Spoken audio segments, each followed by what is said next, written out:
ప్రభు అయిన యేసుక్రీస్తు నామములో మీకు సమాధానం కలుగునుగాక. షలోం. 40వ కీర్తన 2వ వచనము.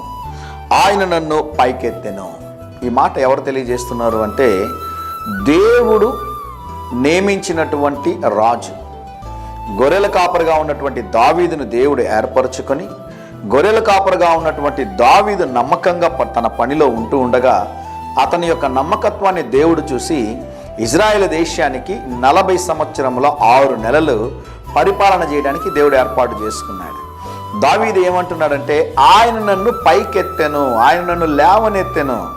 నిన్ను ఎప్పుడు కూడా పైకెత్తేటటువంటి దేవుడు, నిన్ను నిలబెట్టేటటువంటి దేవుడు మాత్రమే. మాకు తెలిసినటువంటి ఒక అన్న ఉన్నాడు.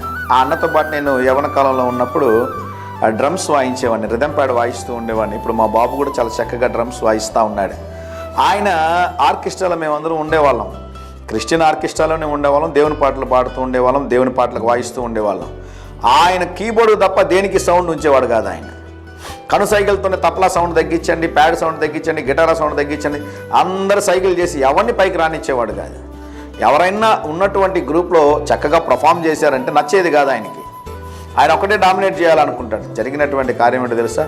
ఆయన తప్ప అందరూ ఉన్నతమైనటువంటి స్థాయికి వెళ్ళారు. కొంతమంది జీవితాలు ఏం చేస్తూ ఉంటారంటే, కొన్ని జీవితాలు ఎప్పుడూ ఒకరు తొక్కేయాలనే ప్రయత్నం చేస్తూ ఉంటారు. పోటీతత్వం ఉంటుంది, మంచిది, స్పోర్టివ్నెస్ ఉండడం మంచిదండి. కానీ కొంతమంది ఏంటి అంటే, మనల్ని నాశనం చేయాలనే ప్రయత్నం చేస్తూ ఉంటారు. మన అభివృద్ధిని, మన యొక్క జయ జీవితమును వారికి ఆటంకకరంగా ఉంటుంది. దేవుడు మనల్ని ఆశీర్వదించిన వారికి ఏదో సమస్యలాగా ఉంటుంది అన్నమాట. అయితే గమనించిన ప్రియులారా, దేవుడు మటుకు నేను ఎప్పుడు లేవనెత్తేవాడని దేవుని సేవకుడిగా తెలియజేస్తున్నాడు. భక్తుడు అంటాడు, గమనించండి, నాశనకరమైన గుంటలో నుండి, జిగటగల దొంగ ఊబిలో నుండి ఆయన నన్ను పైకి లేవనెత్తెను.